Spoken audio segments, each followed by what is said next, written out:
esse momento que nós estamos vivendo é o mais crítico momento econômico-financeiro da história do Brasil. Precisam ações mais efetivas, mais prontas, mais arrojadas. Tem que jogar mais dinheiro na economia para destravar, para gerar emprego, para gerar renda.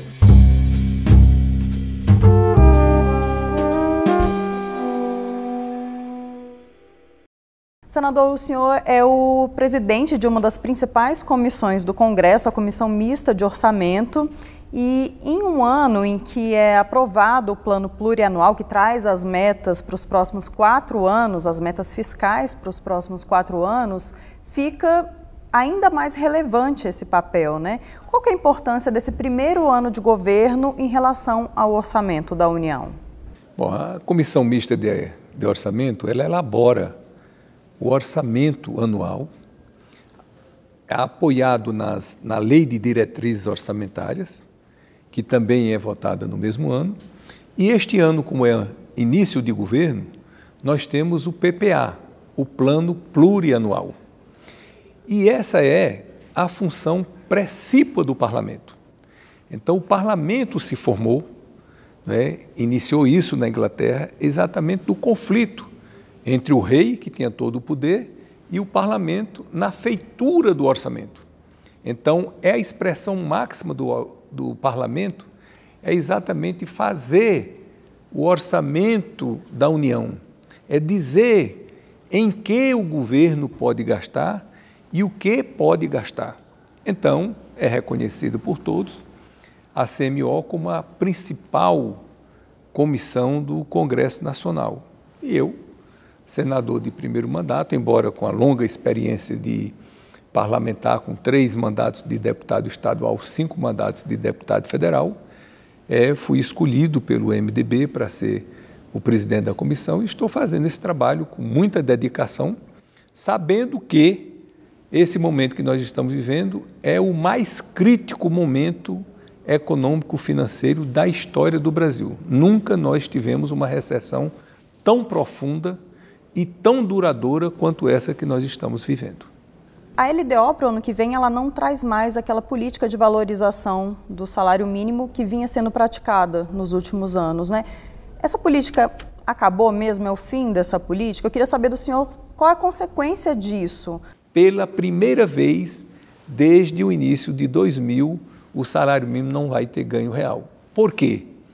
Porque há uma consciência de todos que o mais importante no momento é ter o emprego a não ter emprego nenhum.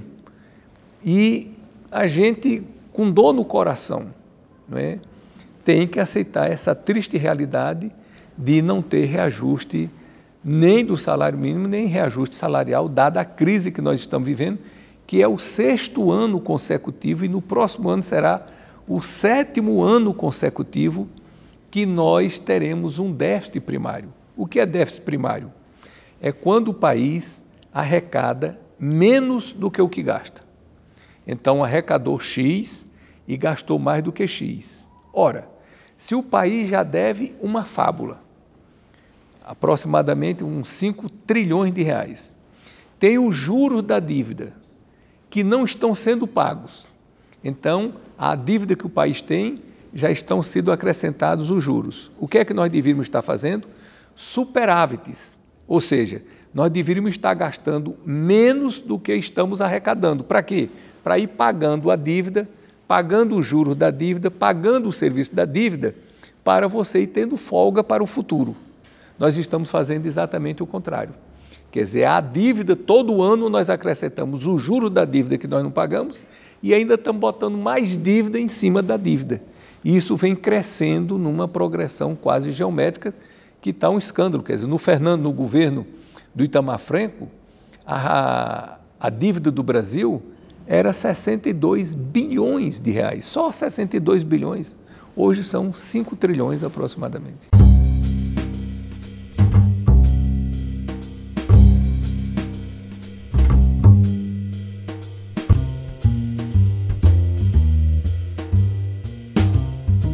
Qual é o caminho, senador? O que o Brasil pode fazer para voltar a ter esse superávit, a fazer superávit? Bom, em economia não tem mágica, né? Não tem milagres.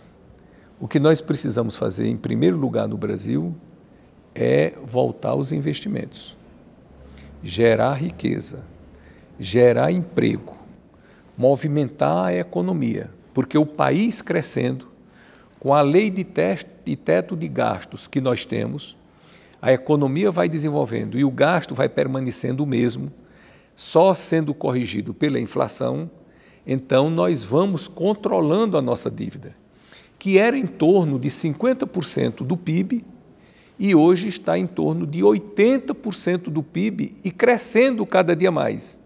Então isso é preocupante, porque se nós não tomarmos providências, como estamos tomando agora na reforma da Previdência, que está num déficit galopante, pelo menos agora o déficit não vai crescer à medida que estava crescendo. Precisamos também fazer a reforma tributária, então tudo isso, segurando a dívida e o país voltando a crescer, aí nós podemos ter uma relação dívida, não é, PIB, mais confortável do que a que nós temos hoje. E voltar aos patamares que sempre foi o Brasil, em torno dos 50% a relação dívida-PIB. Então, o senhor não é a favor de até um debate que existe hoje dentro do governo da flexibilização do teto de gastos. O senhor não é a favor disso? Deixa eu te dizer, eu não sou economista, né? Mas eu acho que essa lei do teto de gastos, que foi implantada no governo do Michel Temer, o Congresso aprovou, foi uma lei importante para poder sinalizar ao mercado de que o governo estava tomando medidas drásticas, enérgicas, segurando as despesas e que poderiam confiar que o Brasil não iria para a insolvência. Eu acho que no futuro, talvez, possa se discutir alguns pontos, mas no momento o mais confortável é manter como está, não é? E a gente fazer investimentos. Nós precisamos de investimentos públicos, precisamos de investimentos privados, precisamos de investimentos internos e precisamos de investimentos externos. Mas isso só acontecerá se nós passarmos para o mercado a mensagem de que nós estamos fazendo o dever de casa. Que dever de casa são esses? A reforma da Previdência, a reforma tributária, que está andando celeremente tanto no Senado quanto na Câmara, e o governo se propõe a mandar a proposta dele, a reforma administrativa, já fizemos a reforma trabalhista que está surtindo efeito, e o governo precisa, aqui eu não estou fazendo críticas ao governo, não é o meu papel, mas o governo precisa investir mais, gerar mais emprego, porque nós temos aproximadamente 13 milhões de pessoas desempregadas no país. E evidentemente que quem está desempregado está num drama pessoal, não é, muito grande. E é isso que vai fazer a máquina da economia se movimentar. E a outra reforma importante que o senhor citou é do sistema tributário, né?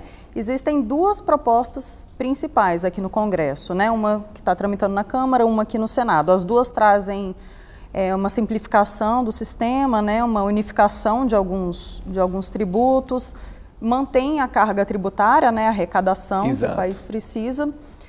Qual delas o senhor acha que deve ser aprovada? Bom, nós estamos defendendo, eu e alguns outros, que nós temos a proposta que está tramitando no Senado, que tem como autor principal o deputado Rauli, né? Foi nosso colega na Câmara durante muitos anos, e temos na Câmara a proposta do deputado Baleia Rossi, que é o líder do MDB, agora presidente do MDB também, que é baseado numa proposta feita pelo Bernardo Api. E tem a proposta do governo, que tinha a CPMF como uma das bases, que foi descartada, e o governo está falando que vai mandar também. O que é que nós estamos articulando? Juntar as três propostas, a da Câmara, do Senado, a do Executivo, ver o que é que tem em comum, o que estiver em comum a gente já separa isso aqui já está de acordo, vamos aprovar sem problema. O que não for comum, vamos ver quem é que trata melhor. Vamos ver o que é que pode ceder de um lado, pode ceder do outro. Mas o importante é que a gente faça uma reforma tributária, em primeiro lugar, para simplificar os nossos produtos, os nossos impostos que nós temos no Brasil, que é um caos completo. As empresas hoje gastam uma fábula para fazer a declaração dos seus impostos. Toda empresa hoje tem um departamento de contabilidade, um departamento jurídico, só para declarar os impostos e para ir para os contenciosos na justiça, que é um dos mais importantes do país. E os 3 entes federados, a União, os estados e os municípios, gastam uma fábula para arrecadar. Quanto ganham os fiscais de rendas, não é, dos estados, dos municípios, da União, aqueles que arrecadam? Então, nós gastamos muito para isso também. Quando nós simplificarmos, para declarar, muitos impostos não serão de declaração automática, e para arrecadar nós gastaremos muito menos. Então, só nisso daí já é um lucro extraordinário. Outra coisa que a gente precisa fazer também, Karine, que é o seguinte: os impostos no Brasil são muito regressivos. Os pobres terminam pagando muito mais impostos do que os ricos. Por quê? Nos países mais desenvolvidos, por exemplo, da OCDE, os impostos são mais diretos. Imposto de renda, patrimônio, lucro, dividendos. E os impostos indiretos, que são os impostos de consumo, são em menor quantidade. No Brasil é exatamente o contrário. Lucro e dividendo no Brasil não paga imposto. Não é possível isso. Todos os países do mundo, lucro, dividendo, herança, pagam impostos altíssimos. E isso, evidentemente, que termina trazendo uma regressividade, fazendo com que os mais pobres paguem mais proporcionalmente do que os ricos. Então, é outra correção que nós podemos fazer. Precisa ser feito tudo de uma vez? Não. Precisa que ser feita e se faça uma sinalização que isso pode ser feito em 5 anos, 10 anos, 15 anos, seja como for. Mas nós precisamos ter uma legislação tributária moderna, semelhante àquilo que se pratica no mundo inteiro, e não essa bagunça que é o Brasil. Senador, agora vamos falar sobre regras para as eleições, né? O senhor é autor de um projeto que fixa limites para os gastos nas campanhas eleitorais, não é isso? Como é que seriam essas regras? Bom, eu sempre tive, ao longo da minha vida pública, aqui na Câmara Federal, essa preocupação de que as eleições deveriam ter mais uma equidade entre os candidatos. Por quê? Como não tinha regra nenhuma anteriormente, os ricos podiam gastar muito e os pobres podiam gastar quase nada. Então, por exemplo, brindes eram permitidos, chaveiros, canetas, relógios de parede, camisetas. E aí um candidato rico mandava fazer 1 milhão de camisetas e distribuir aquilo ali. Os candidatos pobres não podiam fazer camiseta nenhuma, então havia uma desigualdade muito grande na competição. Não sei se você se recorda, havia os showmícios. Então você contratava os artistas famosos, as bandas famosas, para atrair os públicos para aquele candidato nos comícios. Então nós viemos, ao longo do tempo, corrigindo esses problemas. E um dos que nós vínhamos corrigindo, e eu tinha apresentado essa proposta na Câmara e agora apresentei no Senado também, é que as doações pudessem ter uma limitação e que os gastos de campanha pudessem ter um teto. Ou seja, não é porque o candidato é rico que ele pode gastar o que quiser na campanha, não. Ele só pode gastar aquele tanto. Então, por exemplo, eu coloquei que um município pequeno, de até 5 mil eleitores, um candidato a prefeito não pudesse gastar mais do que R$150 mil. Um candidato a vereador do municípiozinho pequeno desse não pudesse gastar mais do que R$30 mil. E aí, à medida que vai aumentando o eleitorado do município. Então, fiz de 0 a 5, de 5 a 10, de 10 a 20, de 20 a 50, de 50 a 100, de 100 a 200, 200 a 500. Então, até chegar a São Paulo, que é o município maior. Então, nós limitamos os gastos. Por exemplo, um candidato a prefeito de São Paulo só poderia gastar 8 milhões de reais. Então, na hora que você limita o teto de gastos, você traz uma proximidade maior na competição. Você é rico, mas não pode gastar muito, porque tem um teto para você gastar. E as doações eu procurei limitar, porque hoje é limitado a doação a 10% do que a pessoa ganhou no ano anterior. Então, quem ganhou 10 mil reais pode doar R$1.000 para um candidato. Quem ganhou 10 milhões pode doar 1 milhão. Ora, aí 1 milhão desequilibra o pleito. E quem ganhou 10 bilhões pode doar 1 bilhão? Isso não é justo. Então, a minha lei prevê esses casos. Ou seja, você pode doar 10%, até 10% do que você ganhou, desde que não exceda a isso. Então, tem um teto para a doação individual. E, sobretudo, um teto para o autofinanciamento.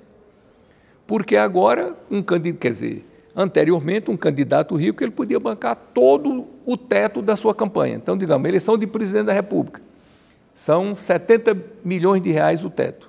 O candidato podia pegar do seu dinheiro e gastar aquele teto inteiro. Então, a minha proposta limita esse teto em 20%. Então, você é rico, mas você não pode gastar todo o dinheiro na sua campanha, o teto da sua campanha. Você só pode gastar até 20% daquele teto. Então, se você só pode gastar 100 mil, você só pode autofinanciar-se em 20 mil reais. Se você só pode gastar 1 milhão, você só pode autofinanciar-se em 200 mil. Ainda é possível que isso valha para o ano que vem? Não, ou o não tempo, pela regra da anualidade? Não, porque tem que ter a anterioridade de um ano para poder viger para o ano seguinte. Então, talvez para as eleições gerais de 2022. Para as eleições futuras, é verdade. Certo. Senador, e sobre o fundo eleitoral? Ele vem previsto na Lei de Diretrizes Orçamentárias, né? Mas ele vai ser discutido com mais aprofundamento na Lei Orçamentária. Exato. Agora?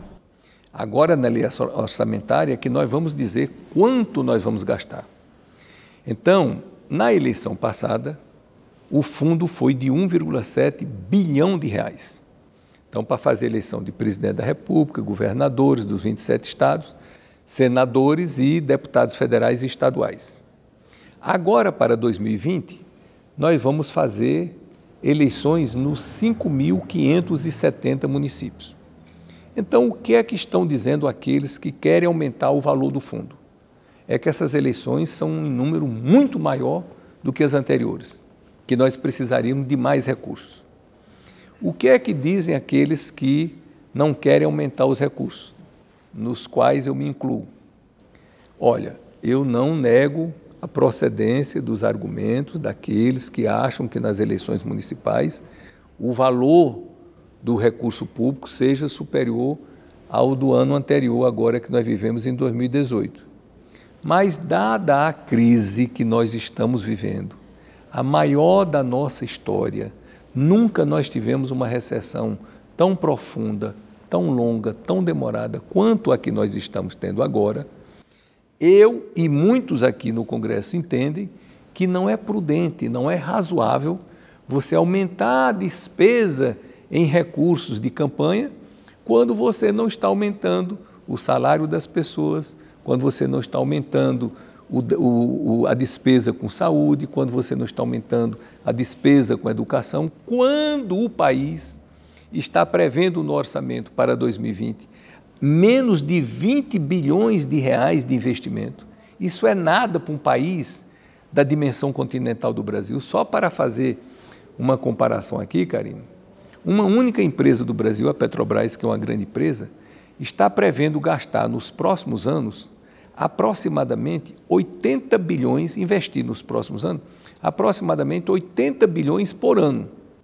O Brasil todo está prevendo investir no próximo ano menos de 20 bilhões, ou seja, 1/4 do que uma única empresa do país está prevendo.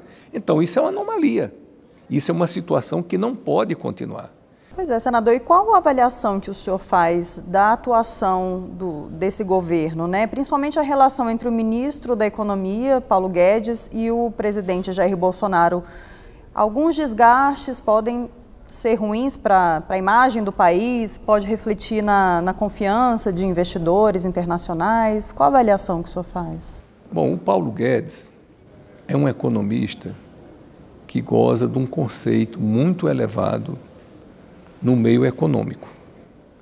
Ele é um bom formulador, tem ideias muito claras, conceitos muito claros, se comunica muito bem, mas muitos pensam assim: bom, nós já estamos com 10 meses de governo, é preciso haver uma atuação mais efetiva do governo.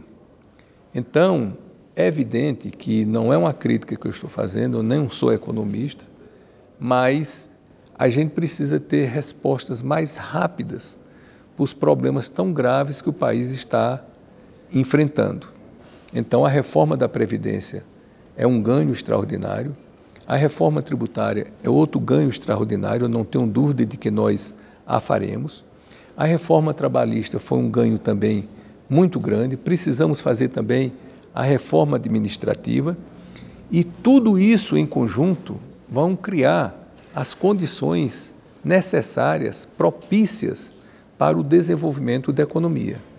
Mas precisam ações mais efetivas, mais prontas, mais arrojadas, como, por exemplo, o governo federal, através do BNDES, do Banco do Brasil, da Caixa Econômica, do Banco do Nordeste, do BASA, de investimentos próprios, tem que jogar mais dinheiro na economia para destravar, para gerar emprego, para gerar renda, para formar um ciclo, né, virtuoso econômico, em que a roda da economia vai girando e vai produzindo mais emprego, vai havendo mais consumo, vai desenvolvendo mais a indústria, a agricultura, exportando mais e vai melhorando para todo mundo. Com essa lei de segurar o teto dos gastos, então, com poucos anos, nós sairíamos dessa dificuldade que estamos. Mas no momento que nós estamos com uma dívida astronômica, que nós não estamos pagando juros, não estamos pagando o serviço da dívida, estamos fazendo mais dívidas, estamos quebrando a regra de ouro pela primeira vez na história. A nossa Constituição é de 88. Nunca a regra de ouro tinha sido quebrada. Que regra de ouro é essa? Está estabelecido lá na Constituição. É que o país não pode se endividar para despesa de custeio. Só pode se endividar para despesa de capital, ou seja, para investimento. Então, o país só pode ir no mercado, vender títulos para fazer uma hidrelétrica, para fazer uma estrada, para fazer uma siderúrgica, para fazer investimento que depois vai gerar riqueza para pagar aquele empréstimo. E não você tomar empréstimo para fazer custeio, porque aquilo não gera riqueza. É como se você tomasse empréstimo, se um de nós tomássemos empréstimo, não para investir, por exemplo, numa fazenda para plantar capim, para comprar boi, para o boi crescer, engordar, você vender e aí com aquele dinheiro você paga o banco. Se você vai no banco e toma dinheiro para você pagar conta de água, conta de luz, conta de telefone, depois você vai pagar o banco com que dinheiro? Porque a conta de água, de luz e de telefone, evidentemente, não vai gerar riqueza para você ir depois no banco pagar. Então, a lógica é essa daí. Esse ano nós tivemos o constrangimento, infelizmente eu era o presidente da comissão, e aprovamos o PLN 4, que é a quebra de uma regra quase dogmática, quase sagrada, que era a regra de ouro de não se tomar empréstimo para fazer frente à despesa corrente. Nós fizemos esse ano. E o ano que vem, pior ainda, porque se esse ano foram 249 bilhões, no ano que vem serão 367 bilhões de reais. Mas, infelizmente, dada a situação que nós estamos vivendo de penúria orçamentária completa, vamos ter que passar por esse constrangimento, essa vergonha novamente de ter que quebrar de novo a regra de ouro. Tá certo, senador. Agradeço a sua participação aqui no Salão Nobre e convido o senhor para vir mais vezes. Eu que agradeço, estarei sempre à disposição, é a obrigação nossa de homem público de estar sempre à disposição da imprensa para prestar os esclarecimentos, as informações necessárias que o nosso papel requer.